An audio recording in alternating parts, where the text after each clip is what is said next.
Okay बेटा, हम लोग पहुंचे मैनेजमेंट अकाउंट में। ये हमारे चैप्टर का नाम है रेशियो एनालिसिस। ये आप लोग सम्स वाले पेजेस में लिखना।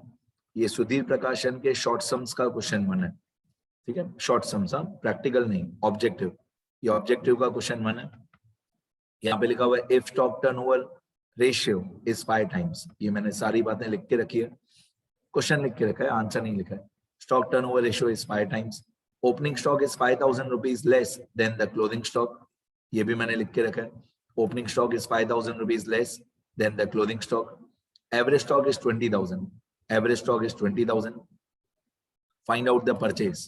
Find out the purchase. तो इतना मैंने क्वेश्चन लिख के रखा है। स्टॉक टर्नओवर रेशियो दिया हुआ है। Opening stock is 5,000 rupees less than closing stock. Average stock is 20,000। Find out the purchase. अब मैं यहाँ पे एवरेज स्टॉक दिया हुआ है तो एवरेज स्टॉक के फॉर्मूला से ही शुरू करूंगा। पहला स्टेप मेरा ये होगा कि मैं एवरेज स्टॉक के फॉर्मूला से शुरू करूं।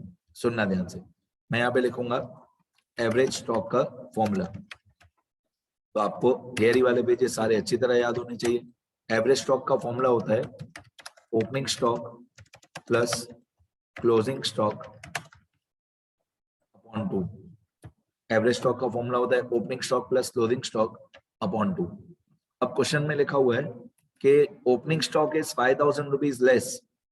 Opening stock is 5,000 rupees less than closing stock. अभी अब इन दोनों में से किसी भी एक को x सपोज करो, किसी भी एक को x सपोज करो। अगर मैं क्लोजिंग स्टॉक को x सपोज करता हूं, suppose the closing stock is x, तो ओपनिंग स्टॉक हो जाएगा, opening stock is 5,000 rupees less, तो ओपनिंग स्टॉक हो जाएगा x माइनस 5,000। अगर मैं क्लोथिंग स्टॉक को सपोज करता हूं x, suppose the clothing stock is x, तो opening stock is rupees 5,000 less than x, तो हमारा ओपनिंग स्टॉक हो जाएगा x माइनस 5,000। ये हमारा ओपनिंग स्टॉक हो जाएगा x माइनस 5,000। अब मैं ये सारी चीजें इस एवरेज स्टॉक के फॉर्मूला में लिखूंगा। जैसे हमारा एवरेज स्टॉक दिया हुआ है 20,000, तो मैं यहाँ पे एवरेज स्टॉक की जगह पे लिख दूंगा 20,000 rupees obviously, equal to opening stock की जगह पे मैं लिखूंगा x माइनस 5,000। ओपनिंग स्टॉक ये हमने सपोज किया था x माइनस 5,000, ठीक है। तो ओपनिंग स्टॉक की जगह x minus 5,000 plus clothing stock, clothing stock की जगह पे मैं लिखूंगा x और पूरे को मैं डिवाइड कर दूंगा डिवाइडेड बाय 2, डिवाइडेड बाय 2। अब ये जो डिवाइडेड बाय 2 है ये RHS में जाएगा, सामने जाएगा तो मल्टीप्लाई हो जाएगा। मतलब ये जो 2 है ये सामने मल्टीप्लाई हो जाएगा, तो 2 multiply by 20,000 is equal to 40,000। तो LHS हो जाएगा 20,000 मल्टीप्लाई बाय 2 40,000। RHS पूरा सेम, RHS पूरा ये सेम रहेगा, मतलब x minus 5,000 plus x minus 5,000 plus x पूरा सेम रहेगा। ब्रैकेट्स ओपन कर देते हैं हम लोग। ब्रैकेट ओपन कर देंगे तो बीच में साइन प्लस की है, बीच में साइन प्लस की है तो कोई भी साइन चेंज होगा नहीं। अब जो माइनस 5,000 है, ये माइनस 5,000 को LHS में लेके जाओगे तो प्लस 5,000 हो जाएगा, तो हो जाएगा 40 प्लस 5 45,000। 45,000 इक्वल टू RHS में हो जाएगा x प्लस x मतलब 2x, x प्लस x हो जाएगा 2x, ठीक है। अब जो 2 है वो सामने डिवाइड हो जाएगा, तो 45,000 डिवाइडेड बाय 2, 45,000 डिवाइडेड बाय 2, 2 सामने डिवाइड हो जाएगा। 45,000 डिवाइड बाय 2 तो x की वैल्यू आ जाएगी 45,000 डिवाइडेड बाय 2, 45,000 डिवाइड बाय 2 होता है 22,500, 22,500 रुपीज। ये हमारे x की वैल्यू आ गई। अब हमने x किसको सपोज किया था, हमने x सपोज किया था क्लोथिंग स्टॉक को, हमने x सपोज किया था क्लोथिंग स्टॉक को, तो हमारा क्लोथिंग स्टॉक आ गया 22,500 रुपीज। यही हमारा क्लोथिंग स्टॉक है। और अगर आपको याद हो तो क्वेश्चन में लिखा हुआ था कि ओपनिंग स्टॉक जो है वो क्लोथिंग स्टॉक से 5,000 रुपीज लेस है। ऐसा क्वेश्चन में लिखा हुआ था कि जो हमारा ओपनिंग स्टॉक है वो है x माइनस 5,000, तो हमारा x आया 22,500, उसमें से 5,000 रुपीज हम माइनस कर देंगे तो हमारा ओपनिंग स्टॉक आ जाएगा। तो ओपनिंग स्टॉक आ जाएगा 22,500 माइनस 5,000। अब 22,500 माइनस 5,000 कितना होता है, ये होता है 17,500।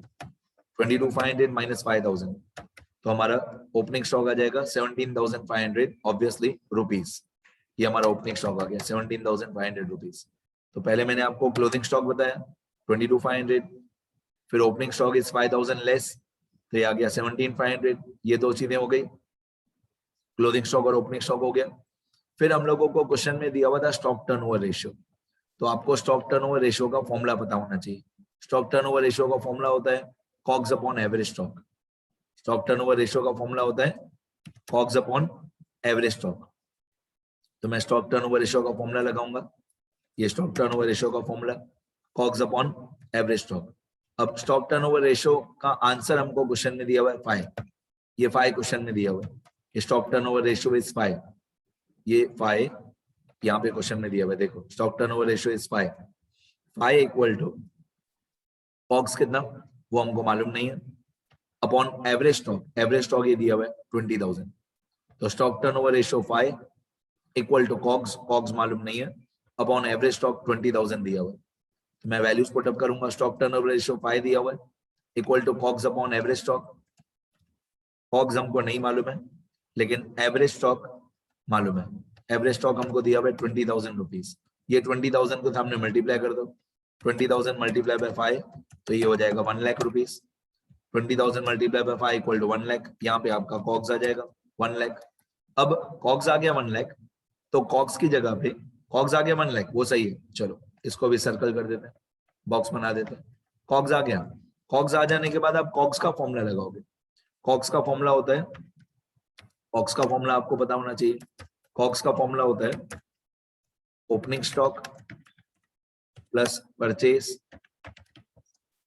Purchase expenses, opening stock plus purchase expenses minus closing stock. ये फॉर्मूला लगाओगे तो आपका परचेज फाइंड आउट हो जाएगा, ये फॉर्मूला लगाओगे तो परचेज फाइंड आउट हो जाएगा। परचेज एक्सपेंसेस क्वेश्चन में नहीं दिया हुआ है, तो हम परचेज एक्सपेंसेस को अज्यूम करेंगे 0, ठीक है। अब कॉग्स हमको क्वेश्चन में हमने यहाँ पे फाइंड आउट किया कॉग्स 1 लाख, तो मैं कॉग्स की जगह पे 1 लाख लिख दूंगा, ये कॉग्स हमारा 1 lakh equal to opening stock हमने फाइंड आउट किया था, आपको अगर याद हो 17,500, ओपनिंग स्टॉक हमने फाइंड आउट किया था 17,500, क्लोजिंग स्टॉक फाइंड आउट किया था 22,500, तो ओपनिंग स्टॉक की जगह पे 17,500, ठीक है, प्लस परचेज पता नहीं परचेज कितना है वो फाइंड आउट करना बाकी है, प्लस परचेज एक्सपेंसेस नहीं दिया हुआ है, तो हम परचेज एक्सपेंसेस को अज्यूम करेंगे 0, परचेज एक्सपेंसेस नहीं दिया हुआ है तो हम 0 अज्यूम करेंगे। क्लोजिंग स्टॉक हमने फाइंड आउट किया था 22,500, ठीक है। अब ये 1 लाख सेम, ये 1 lakh COG same equal to RHS में 17,500 माइनस 22,500, तो आंसर आएगा -5,000। आरएचएस में हो जाएगा -5,000, ये जो प्लस परचेज है वो प्लस परचेज ही रहेगा, 17,500 माइनस 22,500, तो ये होता है -5,000। तो आरएचएस में आएगा परचेज -5,000। अब ये जो -5,000 है वो आरएचएस में प्लस हो जाएगा, तो परचेज इक्वल टू आरएचएस में इस 1 लाख में ये वाला 5,000 प्लस हो जाएगा, -5,000 सामने जाएगा तो +5,000 हो जाएगा, तो परचेज हो जाएगा आपका 1,05,000 ऑब्वियसली रुपीज।